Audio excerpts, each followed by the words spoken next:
Kadang saya takut memberi batasan bahwasanya saya sudah tidak mampu dan ingin mundur dulu karena bisa jadi itu hanya godaan dari syaitan untuk malas dan tidak mau berkembang. Tapi satu sisi saya sudah merasa tidak mampu melakukan banyak hal atau tanggung jawab sekaligus. Apakah mungkin jika mundur dulu satu langkah kemudian maju perlahan akan lebih baik? Mohon penjelasannya Ustaz. Barakallahu fikum. Fikum barakallah. Terima kasih atas pertanyaannya. Bisa ya, bisa tidak. Selalu menjadi misteri poin ini. Makanya banyak doa kepada Allah Subhanahu wa taala. Cara yang nggak ada cara yang lebih baik kecuali doa kepada Rabbul Alamin. Dan mengikuti Nabi SAW. Ikhlas alamin fa'uk wasta'in billah wa la ta'jiz. Bersungguh-sungguh mengejar apa yang bermanfaat bagi Anda. Dan minta pertolongan kepada Allah dan jangan menyerah. Jangan lemah, jangan down, jangan mundur. Itu poin. Dan biar Allah nanti yang menuntun. Kenapa demikian? Karena gini loh hadirin, Allah berfirman tentang tabiat kita dalam surat Al-Ma'arij ayat 19, 20, 21, tapi 19, 20 lah. Allah menyatakan innal insana khuliqa halu'a idza massahu syarru jazua wa idza massahu khairu manua. Itu masalahnya. Kita nih punya sifat ini. Punya kita tuh halu, kata Allah Subhanahu wa taala. Kita diciptakan punya sifat ini. Kita tuh sebagai orang yang halu. Pernah punya teman namanya halu enggak? Karena ini nggak bagus, nggak oke. Tapi bisa jadi ada. Kenapa? Ada dalam Quran. Kadang-kadang orang suka gitu. Halu itu idza massahu syarru jazua. Kalau dia dapat sesuatu yang susah, buruk, atau ribet, atau berat, halu'a, keluh kesah, nggak sabar dia. Ah udah cukup. Gue mundur. Gue berhenti nih. Atau gue give up deh. Aku udah berat. Aku mau balik kanan aja. Aku ribet banget. Itu manusia. Innal insana khuliqa halu'a idza massahu syarru jazua wa idza massahu khairu manua. Nah kalau dikasih yang enak, kebaikan, itu pelit. Itu pelit. Makanya suka kita tuh waktu misalnya ada orang yang belum kaya, nanti kalau gue kaya gue akan infak, gue sedekah, gue mau umroh setiap bulan, mau haji setiap tahun. Coba deh kaya, nggak begitu juga. Gitu. Mayoritas nggak begitu. Kenapa? Begitu kaya pelit. Iya tapi kan ini kan harus mikirin ini. Iya ternyata ini. Gak gampang. Gitu. Gak gampang, orang kalau punya uang ngasih tuh susah. Dan manua juga nggak bersyukur gitu, nggak bersyukur. Jadi kalau dapat kesulitan komplain dan mendingan nunggu mundur, nggak sabar. Dapat nikmat nggak bersyukur.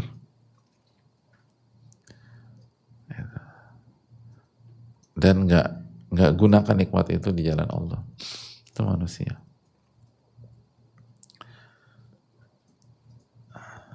Selalu gitu kan.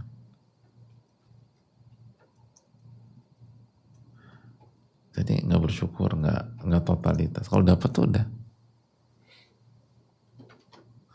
Kan banyak orang, tolong kasih kesempatan saya. Begitu dikasih kesempatan, nggak ada performanya. Nggak ada performa. Dulu waktu belum dapat, pokoknya kalau aku dapatkan ini, aku akan totalitas. Coba aja.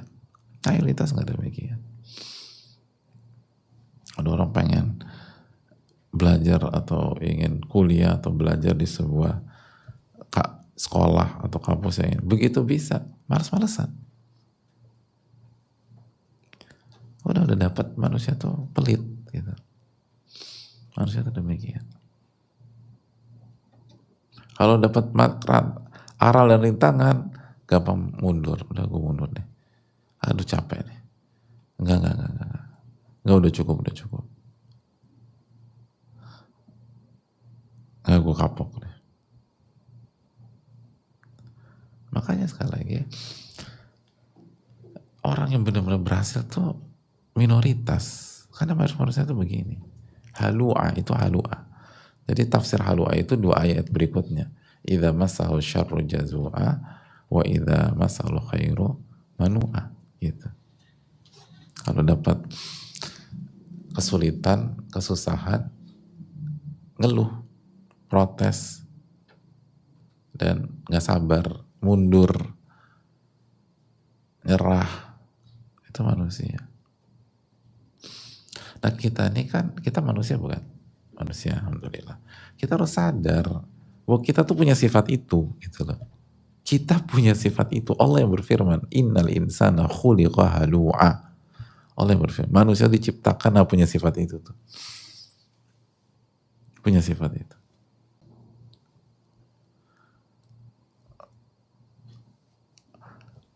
Jadi kalau ini apa jalan buntu nih Pak Ustadz? Oh enggak. Kartu mati? Enggak. Makanya baca ayat berikutnya. Illal musallin. Nah ini baru. Kecuali orang-orang yang sholat. Nah itu hadirin. Kecuali orang-orang yang sholat.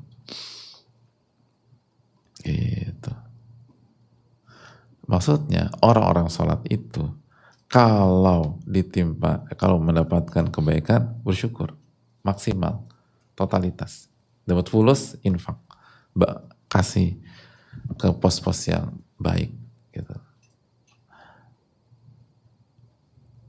nggak pelit dan bersyukur sama Allah. Dan kalau ditimpa kesulitan, masalah dan tantangan dan arah rintangan dalam perjalanannya, nggak mundur, maju terus. Bahkan kata ulama dalam tafsirnya, mereka sabar dan mereka berharap pahala dari rintangan tersebut. Nah itu. Jadi bukan hanya sabar babak belur, enggak. Mereka sabar dan mereka yakin mereka dapat pahala. Atau mereka berharap dan mereka yakin kalau mereka sabar Allah ganjar dengan pahala. Jadi mentalitasnya oke gitu loh. Nah itu hadirin.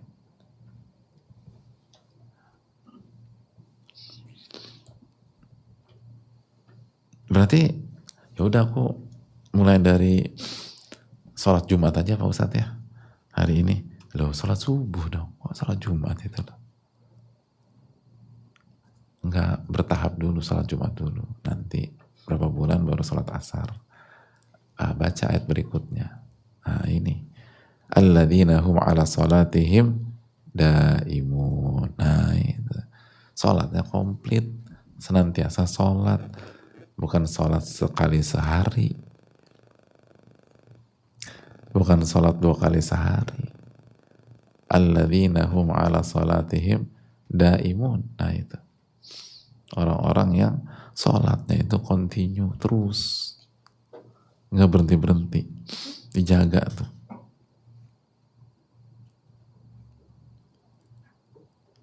Itu boy. Jadi ini pelajaran. Kalau ingin punya mentalitas, mental baja, sholat. Sholat. Sholat itu game changer dalam hidup. Itu merubah mentalitas. Aku udah sholat tapi kok gampang mutung Ustaz. Gampang nyerah. Kualitas sholatnya dicek. Kalau kita udah sholat rutin, full, 5 waktu, apalagi sholat yang sunnah sudah mulai dikerjakan, tapi kok kualitasnya dilihat. Karena nggak mungkin. Ini illal musallin, kecuali orang-orang sholat. Alladzina hum, yaitu orang-orang yang sholatnya itu alladzina hum 'ala salatihim daimun. Makanya kalau ada masalah, sholat. Dan nggak ada masalah, sholat juga. Dan lebih ditekankan kalau ada masalah. Karena itu mentalitas tuh di situ. Mental baja itu di sholat. Work ethic itu tuh sholat. Makanya kan sholat itu sendiri kalau kita kerja, makanya kan harus daimun. Saya kan sholat yang rutin, continue itu secara substansi dan esensi itulah istiqomah dan itulah kegigihan dan itulah work ethic. Kenapa? Karena kita bukan mengerjakan sholat setahun sekali. Kita bukan mengerjakan sholat sebulan sekali. Setiap hari 5 kali minimum. Berarti ada repetisi.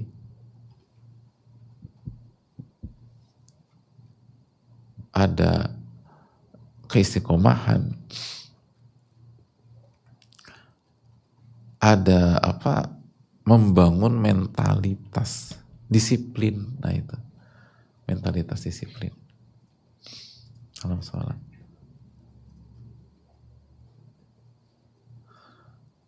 Dan kita tahu dalam sholat itu gimana caranya harus ngerjain kan gitu. Harus berhasil gitu kalau dalam sholat. Nggak bisa berdiri, sholli qa'iman fa illam tastati fa qa'idan. Nggak bisa berdiri, duduk. Fa illam tastati fa ala janbin. Kalau nggak bisa duduk, tidur dan mengarahkan bertumpu pada bagian tubuh sebelah kanan. Nggak bisa juga fa mustalqiyan. Nggak bisa juga berbaring. Gitu. Itu poin. Jadi gimana? Harus sholat.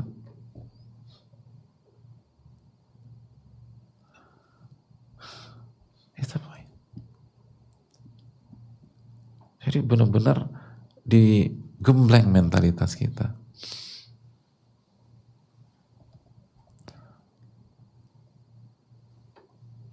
Itu poin.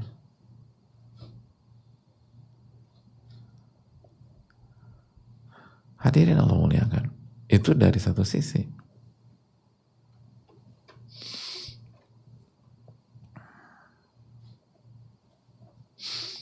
Dari satu sisi. Dari sisi yang lain. Mau sholat. Nggak ada air. Baca surat An-Nisa.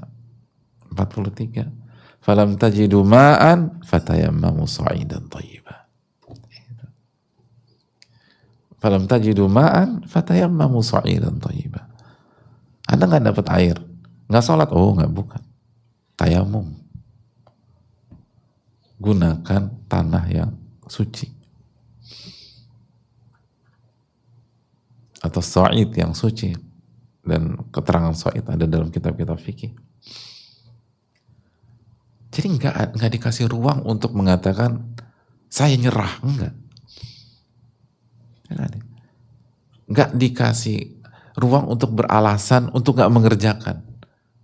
Lo kok kenapa nggak ngerjain? Nggak ada air bro. Oh nggak ada air. Falam tajidu ma'an fatayammamu sa'idan thayyiban. Kalau Anda tidak menemukan air, nggak bisa pakai air, maka tayamum.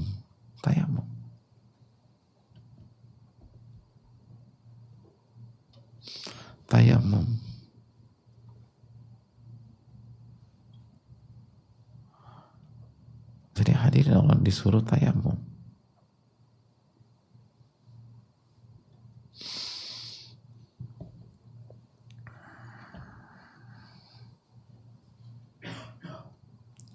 Jadi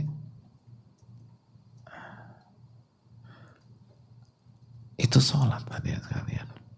Itu sholat. Sangat kuat. Gak ada opsi untuk tidak mengerjakan. Gak ada opsi untuk mundur. Kecuali udah bentok, gak sadarkan diri atau apa. Tapi pada saat Anda harus sholat.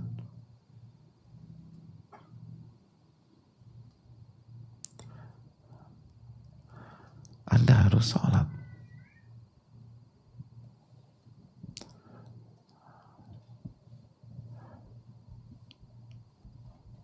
Gak bisa enggak. Gak bisa enggak. Itu hal yang paling mendasar. Hal yang paling mendasar.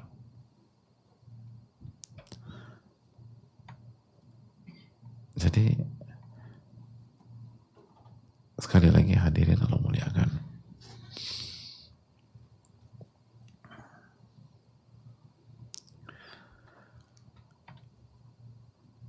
masalah terus juga nggak tahu arah kiblat.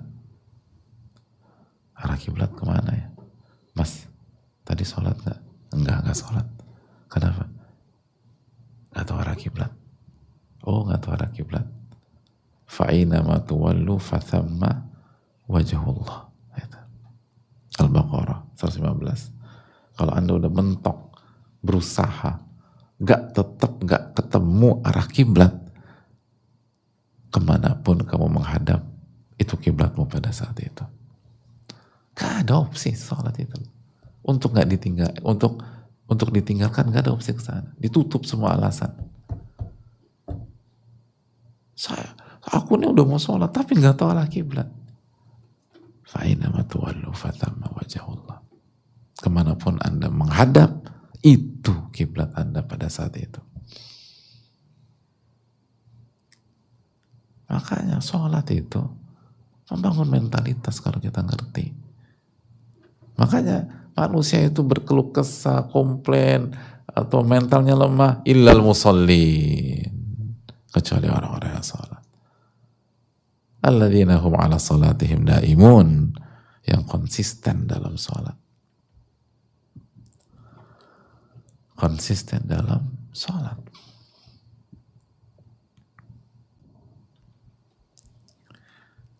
Jadi kalau mau memperbaiki itu, sholat. Awali dengan sholat.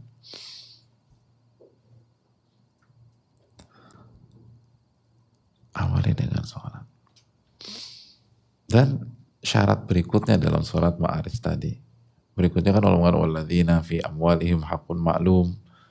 Dia juga harus yakin bahwa di dalam hartanya itu ada hak yang harus ditunaikan lisairi wal mahrum, untuk orang miskin, orang fakir. Walladzina yusaddiquna biyaumiddin, dia beriman dan percaya dengan hari kiamat. Walladzina hum min adzabi rabbihim musyfiqun, mereka takut diadab sama Allah Subhanahu wa taala. Inna adzaba rabbihim ghairu ma'mun, dan gak ada yang merasa aman dari adab Allah Subhanahu wa taala. Walladzina hum li furujihim hafizun, dan mereka menjaga kehormatan dan kemaluan mereka. Mereka gak zina. Jadi kalau mau punya mentalitas kuat, jaga diri dari maksiat, khususnya zina. Zina itu merusak mentalitas. Illa ala azwajihim aw ma malakat aymanuhum fa innahum ghairu malumin, kecuali dengan pasangan yang sah dan ini benar oleh syariat. Itu poin. Dan seterusnya bisa dibaca dalam surat Al-Ma'arij. Itu yang diperbaiki. Walladzina hum li amanatihim wa ahdihim ra'un, mereka adalah orang yang menjaga amanat mereka. Jadi pernah ini amanat, bukan amanat, jalan terus. Dan seterusnya lah. Panjang. Tapi intinya itu jaga sholat. Lalu jaga dalam diri kita ini ada hak orang lain. Itu. Jadi jangan egois hidup. Di dalam harta kita ada hak orang lain. Di dalam kenikmatan kita ada hak orang lain. Ada hak orang lain. Kan itu. Jadi kalau jadi kita lupa nih, kalau kita komplain, kita mundur, kita nyerah, atau pas dapat sesuatu kita pelit, itu bukan hanya kita rusak, kita ngerusak hak orang yang berkaitan dengan diri kita tersebut. Ada orang-orang lain itu tadi. Makanya kan konteksnya kalau dapat itu zakat, itu hak orang. Kalau dapat uang nafkah. Karena halu itu kalau dapat nikmat lupa, pelit gitu. Kalau dapat kesulitan komplain, nyerah. Nah, salah satu penyebab kalau dapat nikmat pelit dan nggak zakat dan lain-lain, nggak nafkah. Dan kalau dapat masalah atau dapat kendala itu mundur atau nyerah, itu dia lupa bahwa dia bukan hidup sendirian. Artinya dalam semua manuver dan movementnya itu berkaitan dengan pihak lain. Ketika Anda tidak mengeluarkan harta Anda, itu Anda menzolimi fakir miskin dan lain-lain. Menzolimi mustahik zakat misalnya. Anda menzolimi istri Anda dan anak-anak Anda nggak kasih nafkah. Sebagaimana begitu kita nyerah, kita lagi berjuang nih, lalu kita nyerah, sadar nggak sih kita zolimi banyak pihak bisa jadi. Kan terbukti kan di masyarakat. Ada kendala di kantor, terus dianya nyerah, udah gue nyerah deh, gue resign, terserah mau dipecat atau enggak. Dia ngezolimin istrinya di rumah itu loh. Istrinya mereka nafkahin apa? Terus dia zolimin anak-anaknya di rumah. Kalau anaknya 1, kalau anaknya 13, 14 orang dizolimi itu. Gara-gara dia gak punya mentalitas maju terus.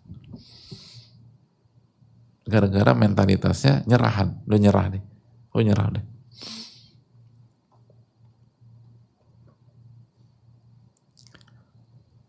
Makanya sadar gak sih ketika kita berhasil, kita maju terus gitu untuk mendapatkan cita-cita kita yang baik. Sadar gak sih ketika kita dapatkan itu orang lain pun dapat berkahnya seringkali. Dapat nikmatnya, bukan hanya kita aja. Dan sebaliknya, kalau kita halu, orang lain pun dirugikan gara-gara sikap kita tersebut. Dan kita akan ditanya di hari kiamat.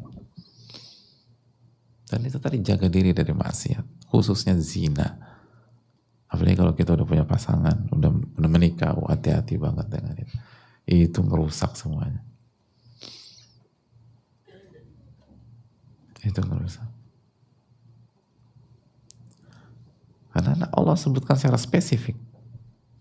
Padahal semua maksiat itu ngerusak. Tapi zina dikaitkan secara khusus dengan halu tadi. Halu.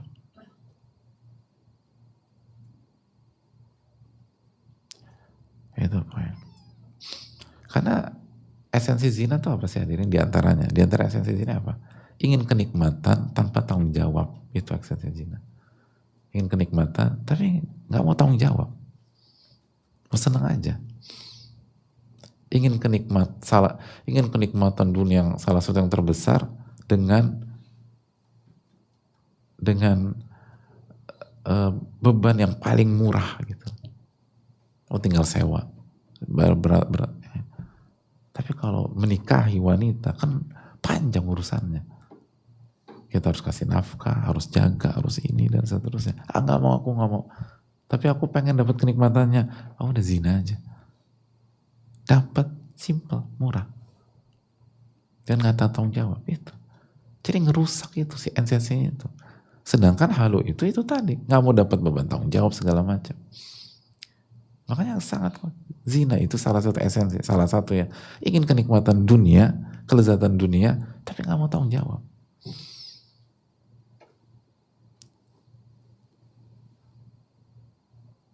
Nggak mau konsekuensinya.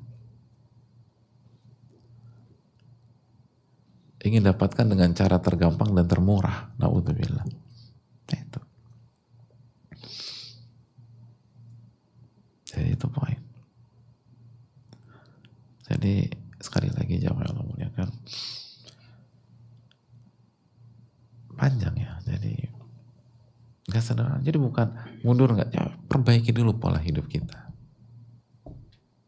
Jangan langsung bicara, kayaknya ini udah batas maksimal saya. Lihat dulu, kita ini termasuk halu apa enggak? Ya sih temen aku tuh halu Pak Ustadz, bukan halu, halu pakai ain, halu gitu, bukan halu. Tapi bisa jadi halu tuh halu memang. Dia pikir ini batas maksimalnya, ternyata dia baru 20%, baru 30%. Makanya kan ada teori terlupa, perlu pembuktian lagi ya. Secara umum, apa yang dipikir manusia sudah maksimal, ternyata baru 40% dari kemampuannya. Ada teori demikian. Ya itu halu itu. Yang dianggap kita udah maksimal, ternyata jangankan 50%-nya, 40% baru. Jangan sejauh. Dan itu kita buktikan di perjalanan hidup kita.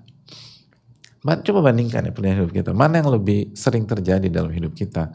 Kita anggap, awalnya kita anggap nggak bisa, ternyata Allah mudahkan bisa, atau sebaliknya, kita anggap bisa, ternyata kemampuan kita di bawah itu. Insya Allah opsi yang pertama lebih sering. Bahkan mungkin opsi kedua nggak pernah kita alamin. Saking pesimisnya hidup kita. Jadi nggak pernah punya mimpi-mimpi besar gitu.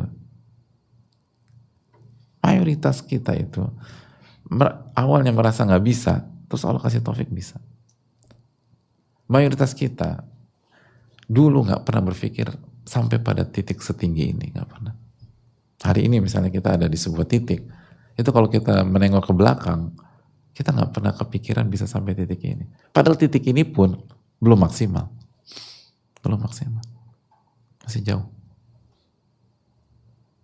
Mayoritas kita, jarang banget ada orang yang cita-citanya 42.000 kaki gitu, ternyata begitu diupayakan, ternyata pencapaian hanya 30.000 kaki. Ternyata saya terlalu tinggi bercita-cita. Enggak, mayoritas dia punya cita-cita ternyata melampaui, atau dia punya ekspektasi tentang dirinya ternyata dilampaui, punya resolusi ternyata jauh, potensinya jauh lebih besar daripada yang ada di pikirannya. Itu halu, itu lemah kita itu. Makanya khuliqal insanu dha'ifa, kan, manusia diciptakan dalam kondisi lemah. Salah satunya lemah punya tekad. Itu diantara tafsir ulama, dha'ful azm atau dha'ful azimah. Manusia itu lemah dari sisi tekad dan mengeksekusi sampai selesai. Itu surat An-Nisa ayat 28. Artinya mayoritas manusia itu berhenti tengah jalan. Di antara maknanya, mayoritas manusia berhenti di tengah jalan. Padahal seharusnya dia masih bisa melangkah, tapi dia berhenti. Kenapa? Lemah fisik bukan, lemah azam dan azimah, lemah tekad dan mentalitas.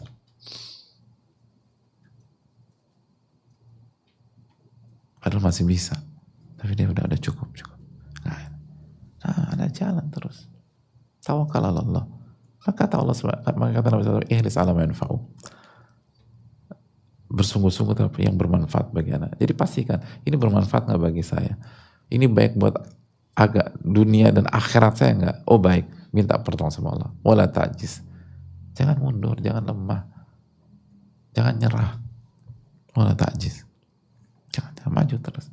Nanti kalau ternyata itu nggak baik atau ada yang lebih baik lagi, nanti Allah palingkan atau Allah lanjutkan seperti yang kita bahas tadi beberapa menit yang lalu. Banyak di antara kita hari ini itu pencapaiannya melampaui apa yang ada di benaknya 5 tahun yang lalu, 10 tahun yang lalu, 15 abad yang lalu. Tambah nggak jelas. 15 tahun yang lalu, 20 tahun yang lalu itu. Cita-citanya waktu kuliah atau SMA. Gak kepikiran, kok bisa sampai setinggi ini. Makanya jangan nyerah, maju aja terus. Allah Subhanahu wa taala yang membuat kita sampai di titik ini, Allah juga yang akan mewujudkan cita-cita kita nanti. Qul huwallahu ahad, zatnya satu, nggak berubah. Makanya, jadi yang harus dilakukan jangan terlalu musingin itu. Udah punya cita-cita setinggi-tingginya, lalu sesuai dengan ini ya, terukur, artinya ya jangan juga ya pengen jadi nabi, nggak mungkin gitu loh, dan jadi sesat kita. Cita-cita sehingga aku mau jadi nabi ya, nggak bisa itu. Jadi punya cita-cita setinggi-tingginya, saya rasa kita paham konteksnya, punya cita-cita setingginya, lalu minta tolong sama Allah, lalu jangan nyerah, maju terus. Mau ada maju terus. Makanya tadi kita begitu ada kendala, sabar, lalu yakin ini pahala buat gue nih. Jadi begitu ada kendala, bukannya lemas, kayaknya berat banget nih, no, alhamdulillah dapat pahala. Maka semakin gak ada alasan untuk mundur. Ada kendala lagi, alhamdulillah dapat pahala. Coba maju lagi, ada kendala, alhamdulillah ada pahala. Itu tadi kata para ulama tafsirnya. Kendala lagi, alhamdulillah dapat pahala. Pahalanya banyak. Makanya itu tadi, kenapa Allah Subhanahu Wa Taala ingin kita cita-cita tinggi. Innallaha yuhibbu ma'alil umur, kata Nabi SAW. Allah tuh mencintai hal-hal yang tinggi. Karena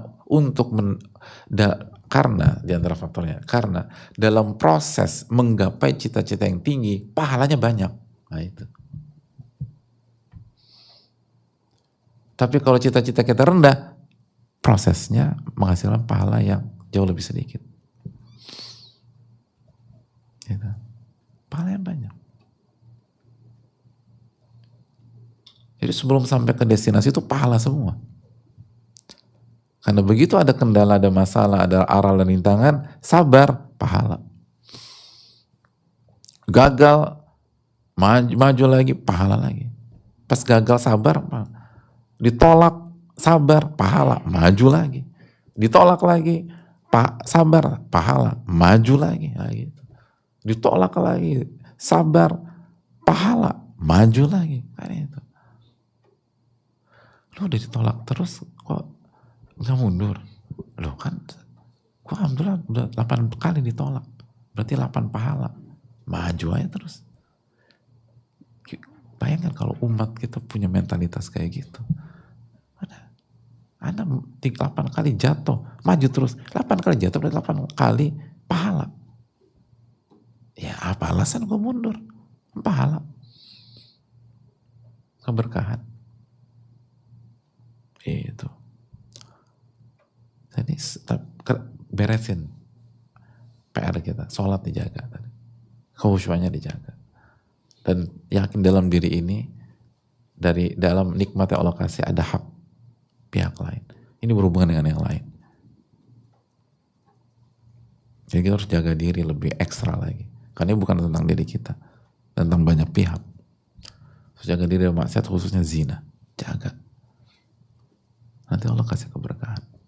Lalu yakin dengan hari kiamat itu tadi. Yakin kita hari kiamat. Makanya cita-cita itu jangan pernah melenceng dari hari kiamat. Memang arah kita ke sana, yaumul akhir. Itu poin. Allah Ta'ala alam. Bismillah. Tapi saya rasa cukup sampai di sini, waktu sudah habis. Jazakallahu khairan. Semoga ini bermanfaat buat kita semua yang berbicara, dan semoga kita diberikan kejujuran dalam berucap dan bertutur dan mendengarkan. Allahumma inna nas'aluka ilman nafi'an wa na'udzubika min ilmin